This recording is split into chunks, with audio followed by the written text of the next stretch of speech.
Welcome to Close Listening. I'm Zach Morgenstern, joined as always by silent co-host Ludwig von B.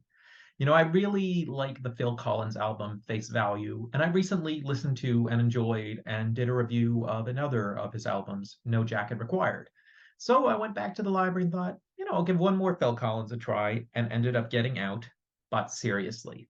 So this is the cover from when they re-released these in 2016. The original has him in the exact same pose, but as a younger man.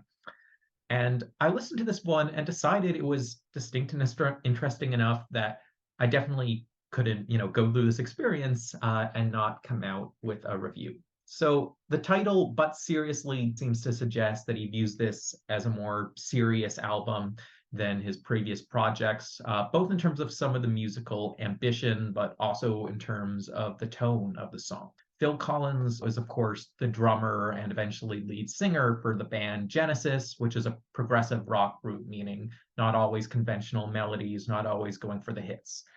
I don't really know Genesis that well. A couple years ago, I did a review of Selling England by the Pound at the suggestion of a viewer, but it didn't really stick with me. Wasn't really my kind of thing. And also, that was the Peter Gabriel led era of Genesis. So I guess the point is, Genesis is kind of a gap in my knowledge. So either this really is Phil Collins' turn towards somewhat more ambitious music, or it's just him arbitrarily deciding to bring a bit more of the Genesis influence into his solo work, not having done that previously. So this album starts with a song called Hanging Long Enough. And kind of like No Jacket Required, which opens with Susudio, this album tries to get you in with a hook, a song that's maybe not the most interesting, but is arguably the most catchy. It has a very layered horn section. The horns have been an important part of a lot of Phil Collins' album, but there's something more overwhelming about this one. It's an interesting sound. Not too much about the lyrics, but to say here, other than the idea of hanging there long enough, the idea of patience, of viewing life through a long game. This is a recurring theme through the album. Track number 2 is called That's Just the Way It Is. And it reminds me a bit of the Bruce Hornsby song with a very similar title. So much like Long Way to Go from the No Jacket Required album, this one feels like it's kind of trying to be a political song, but it's a bit tepid about getting into specifics. So it's kind of left open to the listener to figure out what it's about. So apparently it was inspired by the Troubles in Northern Ireland and is more broadly meant to be an anti-war song. I think what it's critiquing is the rhetoric that soldiers go to war to fight for our freedom. And in the song, Collins seems to accept that a lot of soldiers believe this premise, but he's sort of questioning, why do things to give this abstract gift to future generations when you could instead act in a way that's good for this generation, which will presumably trickle down and continue to be good for the next generation. So don't fight for some abstract value, work for peace right now, and hopefully that peace will last and we'll all be the better for it. Track number 3 is called Do You Remember? So this is another smooth ballad type of song. So I feel like one of the innovations with this album is that Collins has gotten better at making his slow songs outright catchy. The lyrics feel well filled out. Even when he's singing more slowly, there's punch. It doesn't feel like he's just trying to slow things down. The songs are at the pace that they need to be at.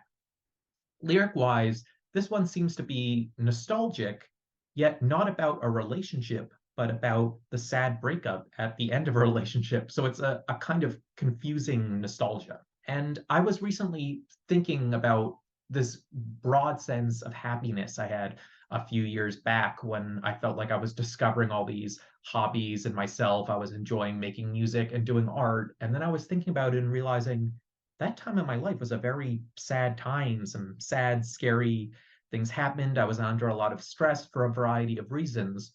But I guess it must be this weird psychological trick where if a time becomes memorable, I guess because there's a lot of stress and sadness, then you also really remember the happiness. So it's possible, weirdly enough, to remember it as a disproportionately happy time when really what it was a kind of sad and stressful time that happened to have some happiness attached. Track number 4 is called Something Happened on the Way to Heaven.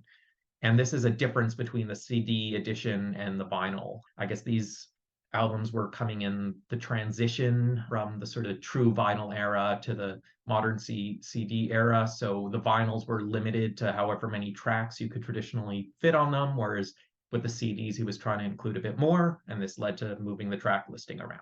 So this is one of those songs that is bold enough to take its title from a line that's not at its beginning or the name of its chorus. So I'm sure you can help me come up with more examples in the comments. But another great example of this is "The Boxer" by Paul Simon, where he takes until the last verse to make any reference to a boxer whatsoever. So musically, this one really worked for me because it reminded me of some of Boz Scaggs's composition, and that it overall flows smoothly. It's a big, rich sound, yet in some ways the chorus sounds completely different from the verses. It's like two different kinds of epicnesses beautifully mixed together. Love it. Track number 5 is called Colors. This is a protest song about apartheid South Africa. This one is musically structured at first, so each word is kind of given weight. You basically just hear the single melody notes on the keys while Collins sings intensely matching those keys, and then you get an epic drum in. So I guess this song is really trying to say, listen to me, I'm serious. I'm really making a point with this one. And actually, when I listened to it just like on my CD player on the go and I wasn't paying close attention, I didn't realize it was one unified song because there's this little drum instrumental break and then it goes into a sort of faster, funkier mode where he tries to up the anger. So this is what I was talking about when Phil Collins begins to bring progressive rock into his solo work. You know, this is not a conventionally structured song, but you might almost miss that when you're listening to it. It sounds just like two conventionally structured songs when actually it's one song kind of sewed together. I mean, this is a protest song where its message might seem a bit too obvious today, and Phil Collins kind of implied in the liner notes that maybe he found it a bit corny or a bit too earnest. But I guess why it really resonated is there would have been a historical period where Western countries basically treated South Africa like a legitimate democracy. And so he feels like he really has to scream at the apartheid president, P.W. Botha, about how do you sleep at night. Track number 6 is called I Wish It Would Rain. This is a song where I don't think it makes too much sense to talk about the lyrics, but the feel of it is just incredible. You can hear a number of influences, potentially Toto's Africa or Prince's Purple Rain in there, and it just creates this overall beautiful pseudo gospel tune, but based around what comes across as just a melodramatic, self-deprecating chorus. It's just the perfect blend of lyrics and music that in any one piece might not be that interesting, but all come together to have this unique and dramatic sound. Track number 7, I think, is the most famous song on here. It's called Another Day in Paradise. This is a protest song about people being left homeless, and I guess paradise is a relative term where everyone who does not have to worry about having a home is in paradise compared to those who do not.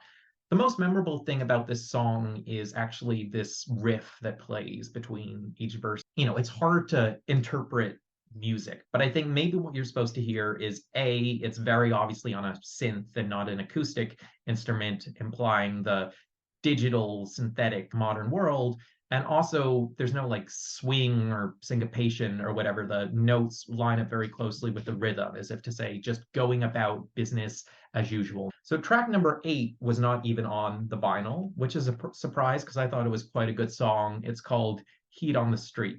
It's neither overproduced nor underproduced. So you have the horns on here, but they aren't overwhelming.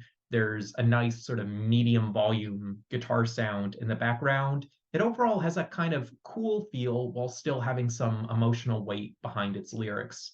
I feel like it works as a companion piece to Another Day in Paradise, in that it's saying a lot of suffering is so normalized that the most we can do is talk about our feelings about as individuals rather than getting politically organized. Track number 9 is called All of Life.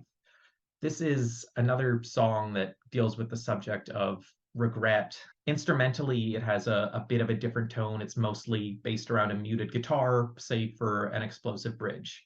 I think the most notable part of this one was its last verse, which goes, all of my life, there have been regrets that I didn't do all I could. Playing records upstairs while we watched TV, I didn't spend the time I should. and it's a memory I will live with all my life. So in both this and my No Jacket Required review, I kind of had trouble reviewing some of the lyrics because, I mean, not unlike a lot of other pop songs, but they're quite vague. And what's interesting with this song is it's mostly vague throughout, but then it moves into that specificity in the final verse, as if it's someone going through the psychological process of, processing their inner feelings, what they feel guilty about, what they want to change, and finally they have the courage to put their problems into words rather than just vaguely admitting to having flaws.